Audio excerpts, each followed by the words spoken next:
अस्सलामु अलैकुम वरहमतुल्लाहि वबरकातुह। मोहतरम भाइयों, बुज़ुर्गों, दोस्तों, इज़राइल और फ़लस्तीन के दरमियान में जो सीज़ फायर हुआ है, हम मुसलमानों ने इस वाक़ये से यहूदियों की मक्कारियों को समझना चाहिए। बजाय उन मक्कारियों को समझने के हम लोग अगर जश्न मना रहे हैं तो मैं समझता हूँ इससे बड़ा ज़हनी दीवालियापन और कुछ भी नहीं हो सकता है। ये ज़हनी दीवालियापन की निशानी है जो 300 लोग शहीद हो चुके हैं। आप अंदाज़ा लगाइए, 300 लोग इस जश्न के अंदर। क्या आपने कभी उनके बारे में सोचे?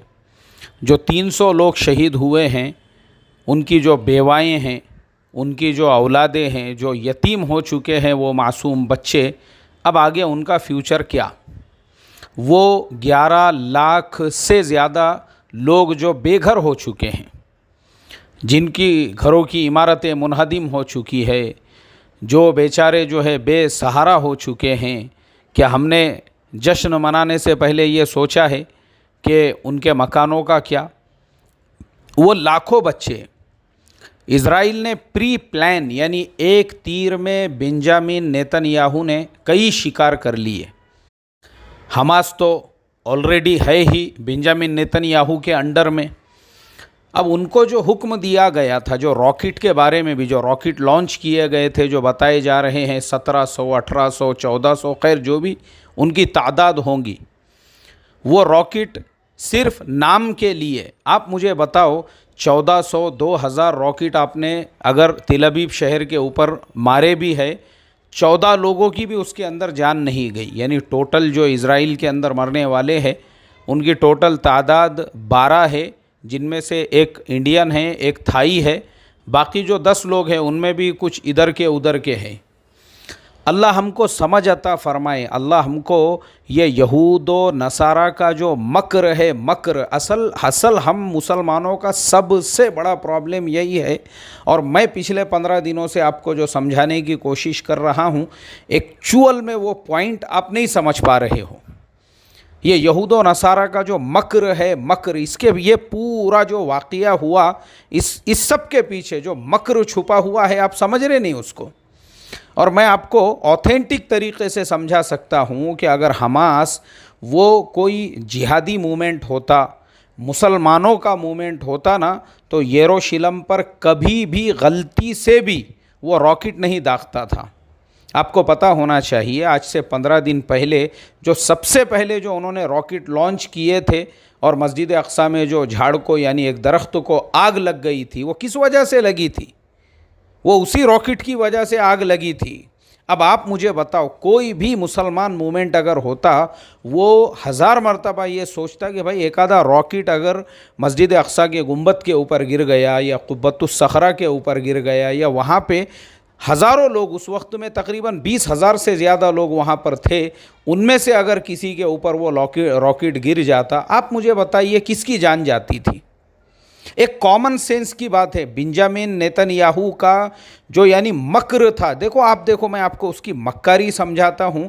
और इसके पीछे यानी यहूद व नसारा की जो साजिशें हैं, हम लोग सोचते नहीं उसके बारे में। बेंजामिन नेतन्याहू ने एकदम सेफ गेम कि हमास की तरफ से जो रॉकेटों से अटैक यरूशलेम पे कराया गया, तो अगर मस्जिद अक्सा पे कोई रॉकेट गिर जाता था, जैसे एक दरख्त को तो आग ऑलरेडी लग गई थी, लेकिन कभी गुंबद पे गिर जाता, अल्लाह ना करे, या लोगों के ऊपर गिर जाता, बिल्कुल वो अपनी तरफ से सेफ साइड।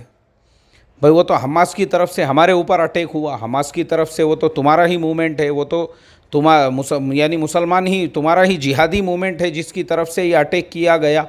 मतलब पूरी दुनिया में उसको कोई पूछने वाला भी नहीं रहता था, मस्जिद अक्सा के ऊपर जो रॉकेट है वो क्यों गिरा, या वहाँ के लोगों के ऊपर क्यों गिरा। क्योंकि जैसा मैंने कल के सबक में बताया हूँ कि जिस तरह से उसने इंटरनेशनल प्रेस कॉन्फ्रेंस के अंदर खुद 300 लोगों की जान लेने के बाद, लाखों लोगों को बेघर करने के बाद, लाखों बच्चों के स्कूल छीनने के बाद में, वो खुद इंटरनेशनल प्रेस कॉन्फ्रेंस और पूरी दुनिया के एम्बेसडर्स के सामने खुद स्क्रीन के ऊपर बता रहा है, देखो हमारे ऊपर कैसा जुल्म हुआ, देखो हमास ने हमारे ही ऊपर ऐसे ऐसे अटैक किए, देखो हमारे ही बिल्डिंगों को मुनहदिम किया गया, देखो हम ही मजलूम हैं।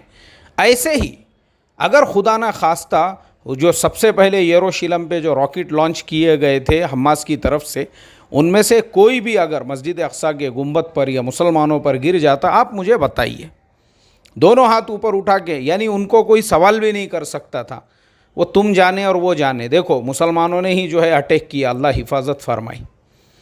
तो ये जो पॉलिटिक्स है, और उसके अलावा जो मैंने बताया कि सिर्फ चंद घंटे बाकी थे उसको इस्तीफ़ा देने के लिए, लेकिन उसका इस्तीफ़ा रुक गया हुआ है। पूरा महीना जो उसके ख़िलाफ़ में चार्जेस लगाने की मांग हो रही थी पूरे मुल्क के अंदर करप्शन के, वो सारी मांगें जो है फ़िलहाल दब चुकी है।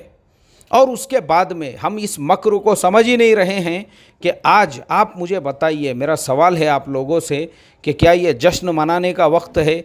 300 से ज़्यादा लोग शहीद हो चुके हैं, आधा शहर बर्बाद हो चुका है, मासूम बच्चों के स्कूल बर्बाद हो चुके हैं, जो एक लौता वहाँ पे कोविड सेंटर था उसको भी इन्होंने बर्बाद कर दिया, हॉस्पिटलों को बर्बाद कर दिया। और फिर उसके बाद जो अभी सीज़ फायर भी हुआ, वो सिर्फ़ और सिर्फ जो बाइडेन ने मिस्र के जो गवर्नर है अब्दुल फ़त्ताह सीसी को इस यानी पूरे सीज़ फायर के लिए, अगर हम वाकई में भी कोई आदमी इसके अंदर काबिल सताइश है, वो है अब्दुल फ़त्ताह सीसी। मिस्र के गवर्नर मिस्र के प्रेसिडेंट अब्दुल फ़त्ताह सीसी जो है, जो बाइडेन के साथ कंटिन्यू वो बातचीत में लगे हुए थे कि कुछ तो भी किया जाए। और फिर तीनों की, Joe Biden, Abdul Fattah CC और बेंजामिन नेतन्याहू की एक आपस में जो है वीडियो कॉलिंग पे एक कॉन्फ्रेंस हुई, और उसके अंदर अब्दुल फ़त्ताह सीसी ने पूरा जोर दिया, पूरा दबाव डाला और रिक्वेस्ट की उन्होंने इजराइल से कि तुमको अगर हमास के ठिकाने ही बर्बाद करना था, हमास के तो कोई लोग है नहीं, बिला वजह के तुम आम लोगों की जान ले रहे हो, तो इसके लिए अभी फ़िलहाल जो है ये सीज़ फायर किया जाए, ताकि जो आम लोग हैं, वहाँ के जो आम लोग हैं, वो आम लोग आराम से सुकून से रह सके। और पहले ही हालात ऐसे कोविड के चल रहे हैं, आधे शहर को तो तुमने हमास के नाम पे बदनाम कर दिया, बर्बाद कर दिया। अल्लाह हिफाजत फरमाए। जो बाइडेन और अब्दुल फ़त्ताह सीसी के प्रेशर पर फिर बेंजामिन नेतन्याहू जो है वो हमास के साथ में सीज़ फायर के लिए तैयार हुए। हालांकि वो संगठन उन्हीं का है, वो मूवमेंट उन्हीं का है, लेकिन अब चूँकि दुनिया को दिखाना है, बताना है दुनिया को कि देखो हमने दोनों ने मिलकर सीज़ फायर कर दिया। और वो सीज़ फायर होने के बाद में जिस तरह से मैं देख रहा हूँ लोग जश्न मना रहे हैं, तो मुझे अफसोस इस बात का है कि हम अभी तक यहूदियों के मक्र को नहीं समझे। उन्होंने हमारा सब कुछ बर्बाद कर दिया, सब कुछ, आधा शहर बर्बाद कर दिया, 300 लोगों की जानें ले ली, और तकरीबन जो है लाखों लोगों को बेघर कर दिया, और सैकड़ों बच्चे जो है वो यतीम हो चुके हैं, औरतें बेवा हो चुकी है, हॉस्पिटलों को उन्होंने बर्बाद कर दिया, कुतुब खानों को बर्बाद कर दिया। हम जश्न मना रहे हैं तो किस चीज़ का? इसलिए कि इज़राइल में तो 12 से ज़्यादा लोग मरे नहीं, वो 12 में भी जो 2 थे वो बेचारे दूसरे मुल्कों के थे, और बाकी भी जो थे उनमें भी पूरे के पूरे जो है वो यहूदी नहीं थे। अल्लाह हम लोगों को समझ आता फ़रमाए। मेरे मोहतरम दोस्तों, यही वो यहूदियों की मक्कारियाँ हैं जिसकी वजह से आज तक पूरी दुनिया पे ये कौम राज करती आ रही है। आज भी आप देखो, आज भी हम समझ ही नहीं रहे हैं इनके मक्र को, इनके फ़रेब को, इनकी पूरी रीशा दवानियों को, और हम लगे हुए हैं जश्न मनाने के अंदर, खुशियाँ मनाने के अंदर। अल्लाह हमको समझ आता फ़रमाए। और हमारे कंपैरिजन में दूसरी कौमों को अगर हम देखेंगे, जैसे मैं जापान की हमेशा मिसाल देता हूँ कि जापान भी ऐसी बर्बाद हुआ, लेकिन उन्होंने जश्न नहीं मनाया अमेरिका की फ़ौज जब वापस चली गई तो, बल्कि वो पूरे मुल्क ने बैठकर इस बात के ऊपर गौर व फिक्र किया कि अमेरिका ने हमको बर्बाद करके तो चला गया, लेकिन अब हमको क्या करना चाहिए? अपनी जो बर्बादी हुई है, हम अपने आप को वापस डेवलपमेंट के लिए क्या कर सकते हैं? तब जाके उन्होंने जो है वो सुलह हुदैबिया का कंसेप्ट, वहाँ के जो बड़े मजहबी रहनुमा थे, उन्होंने कहा देखो हमको हज़रत मोहम्मद सल्लल्लाहु अलैहि वसल्लम की सीरत पे अमल करना है। उन्होंने भी यही किया कि दुश्मनों की सारी शर्तों को उन्होंने मान लिया, पीछे हट गए, और उसके बाद ऐसी तैयारी की मुकम्मल तरीक़े से कि उसके सिर्फ चंद महीनों के बाद में, यानी तकरीबन साल 1.5 साल का भी अरसा नहीं हुआ, अल्लाह तबारक व तआला ने उसी मक्के का आपको बादशाह बना दिया। बोले हमको उन्हीं की सुन्नत के ऊपर अमल करना है। और उसी पे अमल करते हुए उस जापानी कौम ने अपने आप को ऐसा डेवलपमेंट के अंदर लगाया, ये सारे कारखाने बंद कर दिए उन्होंने। ये सब कंपनियों में पहले हथियार बनते थे, होंडा, सुजुकी वगैरह ये जो कंपनियां हैं, और फिर उसमें उन्होंने कारें बनाना शुरू कर दी और इलेक्ट्रॉनिक सामान बनाना शुरू कर दिए। सिर्फ 10 से 15 साल के अंदर, सिर्फ 10 से 15 साल, यानी 1945 में जापान के ऊपर अटैक हुआ था और उसके बाद में 10 से 15 साल के बाद जापान अपने पैरों पे खड़ा हो गया। उसके बाद वहाँ पे टोक्यो ओलंपिक भी हुए और फिर बुलेट ट्रेन भी उन्होंने तैयार कर दी 1960 की दिहाई के अंदर, और दुनिया को, फिर दुनिया की इकोनॉमी को टक्कर देने लगे। और जैसा कि मैं हमेशा कहता हूँ कि आज उसी अमेरिका को उन्होंने ग़ुलाम बनाया हुआ है। उसी अमेरिका को, मुल्क है अमेरिका, उसकी सड़कों पे सबसे ज़्यादा दौड़ने वाली जो गाड़ियाँ और जो कारें हैं वो जापान की है। हर आदमी के पास में कोई ना कोई ऐसा प्रोडक्ट हर घर के अंदर उन्होंने पहुंचा दिया जो जापान का बना हुआ है। इसे कहते हैं हिकमत अमली।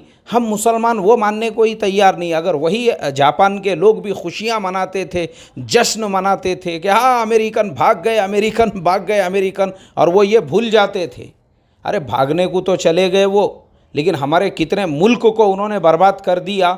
तो मैं समझता हूँ वो जापान, वो उसी हालत में रहता था जैसा उस ज़माने के अंदर था, जहाँ पे गधे और खच्चरों से काम लिया जाता था। लोगों के पास में खाने को नहीं था बराबर से, कपड़े नहीं थे लोगों के पास, और इतनी बीमारियाँ थी वहाँ पे ये मक्खी मच्छरों की वजह से, और इतनी बीमारियाँ थी कि हमेशा वहाँ पे जो है कोई ना कोई वबाई बीमारी रहती थी।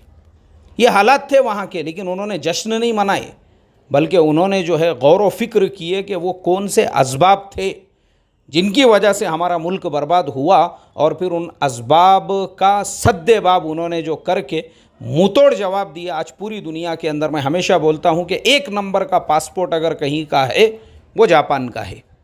पूरी दुनिया में वो ऐसा वाहिद मुल्क है जहाँ पे बैंक में पैसे रखने का जो है आपको किराया देना पड़ता है।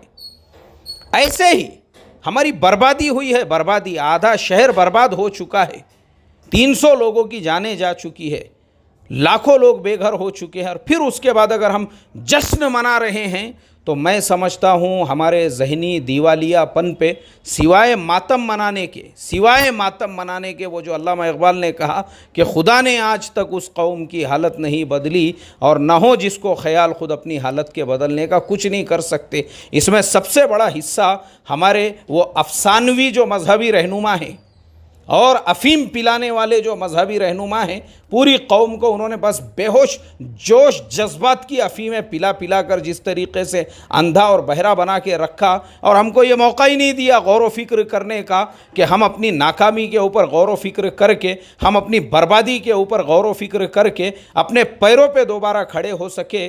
बस मैं तो यही दुआ करूँगा हमारी कौम के लिए, अल्लाह तबारक व तआला बस तू ही ऐसी कौम का पुरसाने हाल है मेरे परवरदिगार और मेरे मालिक।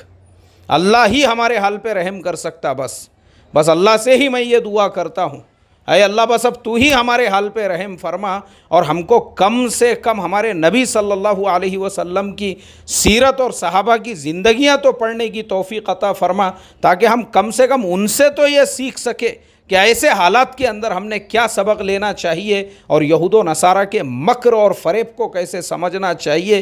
अल्लाह हमको सही समझ और सही फ़हम अता फ़रमाई। सलामु अलैकुम व रहमतुल्लाहि व बरकातुहू।